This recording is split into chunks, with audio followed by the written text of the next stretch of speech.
oore márùn tó wà nínú ìdáláre Ọlọ́run ló ń dáni láre. Ìwé Róòmù orí 8 ẹsẹ̀ 30. Àwọn tí ó ti yàn tẹ́lẹ̀, àwọn ni ó sì ti pè. Àwọn ẹni tí ó sì ti pè, àwọn ni ó sì ti dá láre. Àwọn ẹni tó sì dá láre, àwọn lẹni tí ó ṣe lógo. Kí ni à ń pè ní ìdáláre? Ìdáláre ó ní ìgbésẹ̀ Ọlọ́run láti sọ ènìyàn ẹlẹ́ṣẹ̀ di ẹni tó jẹ́ ìtẹ́wọ́gbà lọ́dọ̀ rẹ̀. Ìdáláre ni pé Ọlọ́run sọ ẹlẹ́ṣẹ̀ di olódodo níwájú rẹ̀. Ó mú ẹ̀ṣẹ̀ rẹ̀ kúrò. Ó wá fi òdodo Kristi sínú rẹ̀, a sì sọ ọ́ di pípé. Nítorí kíni? Nítorí wípé ẹlẹ́ṣẹ̀ yìí ó gba Jésù Kristi ní ẹni tí ó kú ní orí igi tá a sin, tá a jí dìde. Ìgbàgbọ́ rẹ̀ nínú ikú, ìsìnkú àtàjíǹde Jésù Kristi, òun ló sọ di ẹni tí a dá láre. Ọlọ́run rí i ní olódodo. Ọlọ́run rí bí ẹni tí kò dẹ́ṣẹ̀ rí.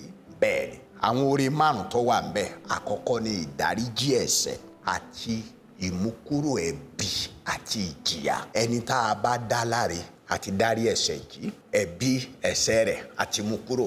Ìyà tó yẹ kó jẹ látàrí ẹ̀ṣẹ̀ àti forí ẹ̀ jì.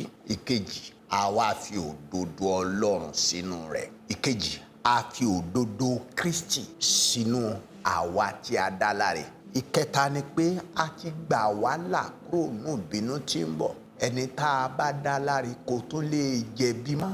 A ní jẹ̀bi. Róòmù orí 5 ẹsẹ̀ 9. Ìkẹrin ni pé a ní àlàáfíà pẹ̀lú Ọlọ́run. Ìwé Róòmù orí 5 ẹsẹ̀ 1 yẹn ni pé kò sí ọ̀tá mọ́ láàrin àwa àti Ọlọ́run. Ìkarùn ni wípé a wá ní àǹfààní láti máa lọ iwájú Ọlọ́run lóòrèkóòrè, láti yìn, láti jọ́sìn fún, àti láti béèrè, kí a sì máa bẹ̀bẹ̀, ká máa gbàdúrà. Ohunkóhun tá a bá sì béèrè gẹ́gẹ́ bí ìfẹ́ rẹ̀, òun ó gbọ́ tiwa.